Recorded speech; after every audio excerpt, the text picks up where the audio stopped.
Hello, everyone. My name is Ellison, running for the United States Senate to represent your interests.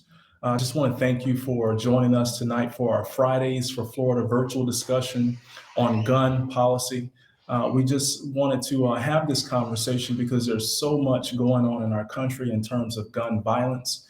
And I just wanted to start off by saying that, gun violence is a pandemic, or it's an epidemic in this country. We are losing so many lives, and I wanted to speak with you about the stats of gun violence tonight, as well as some of the things that we could do to curb the rate of gun violence in our country. Right now in Florida, Florida is in the top three states with the highest rates of gun violence behind Texas and California, with 2,724 cases this year alone. We have gathered some stats from Gun Violence in America, from the Gun Violence Archive, which is also an organization that's known for its research.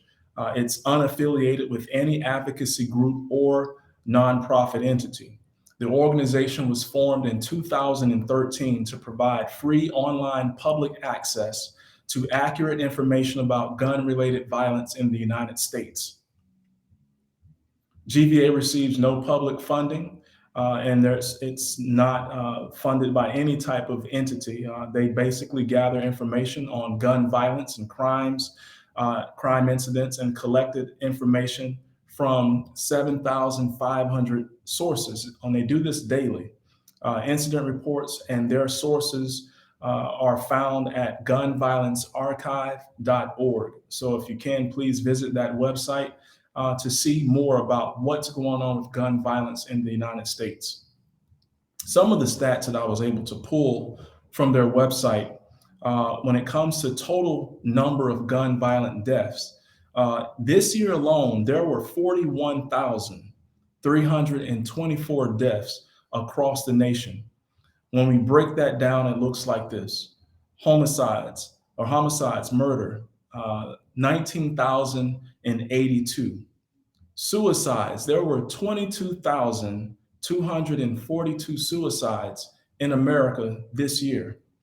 The total number of injuries because of gun violence, and these are people that were injured but not killed, 37,584 individuals. Already this year, there were 652 mass shootings. Mass murders, there were 27 mass murders.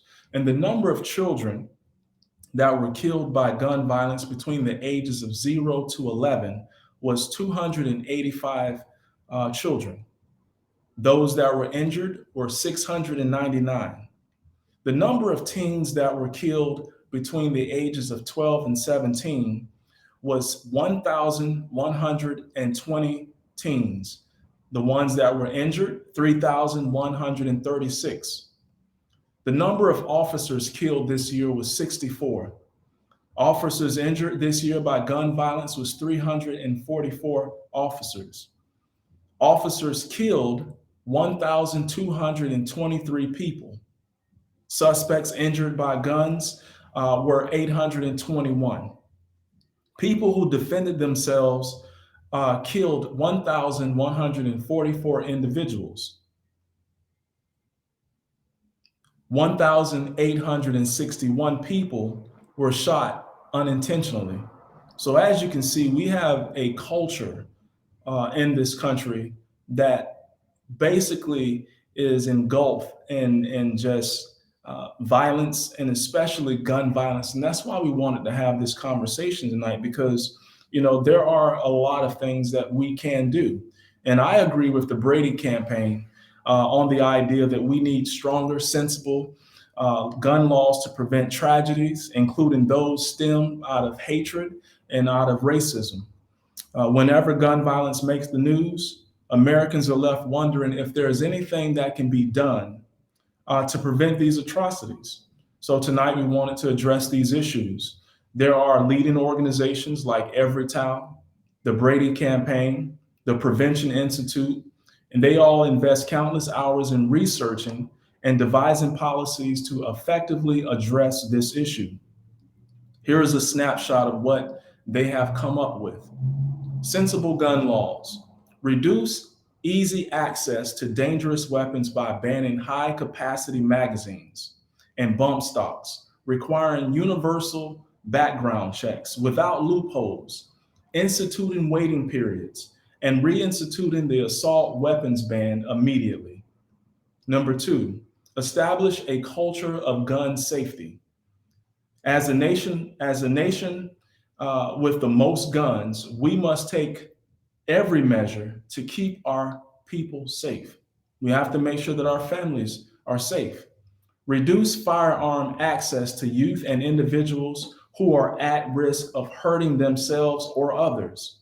This includes keeping guns out of the hands of those who have been violent towards their partners and families and other folks, and those with previous violent convictions, whether through expanding lethality and assessment and background checks or supporting domestic violence bills and gun violence restraining orders.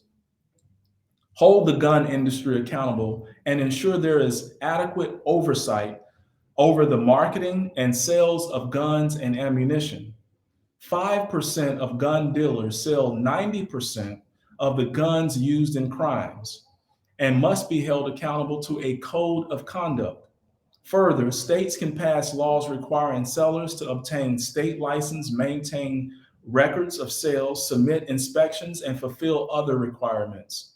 Unlike other industry, gun companies have legal protections against liability, leaving them immune from lawsuits. There is a need to repeal gun industry immunity laws. In states that have them and resist their enactment in states without current immunity laws, increasingly, in the absence of legislative action, organizations are divesting from companies that manufacture firearms, and consumers are pressuring companies directly. More and more companies are setting new policies about what they are selling to the public and or who they are selling the products to. These are just a few ideas that these organizations have been able to come up with, and they could make a world of difference to so many families. It is time that we focus on keeping our families safe. And that means that we have to do our part to vote for leaders who will enact common sense gun legislation that will do just that, keep our families safe.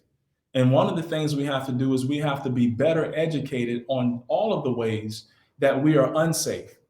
People who go to church, they should be safe in their churches. People who go to the malls, they should be safe in the malls. Children that go to school should be safe in schools. There shouldn't be any place where Americans feel unsafe because of gun violence. As I said in the beginning, gun violence is an epidemic in America, and we can do so much to curb the rate of gun violence and violence in general. But we have to have leaders that care. We have to have leaders that will stand up to the lobby industry and make sure that they are not taking money from those entities that are profiting off of the deaths of so many of our children and so many of our family members and friends. We have to do our part. That starts with you. I'm Alan Ellison, trying to do my part, raising awareness on the issues that matter most to you. I'm running for the United States Senate. Please visit our website at alanellison.com.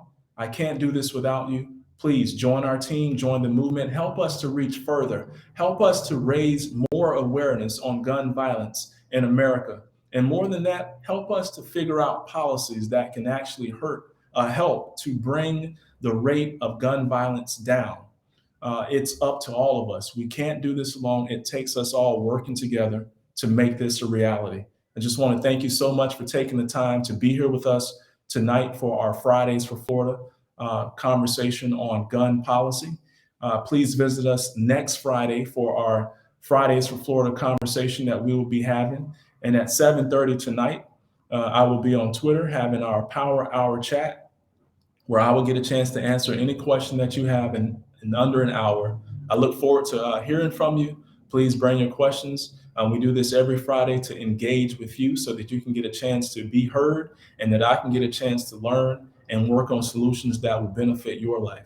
Thank you all so much. You have a wonderful evening.